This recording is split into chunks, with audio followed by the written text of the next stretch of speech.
Hello friends, welcome back to Tech to Party YouTube channel. And today in this video I am going to show you how to upgrade MacBook Air storage 128 GB to 256 GB.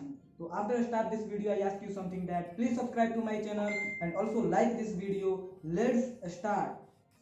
I was alone and so afraid, couldn't see the light.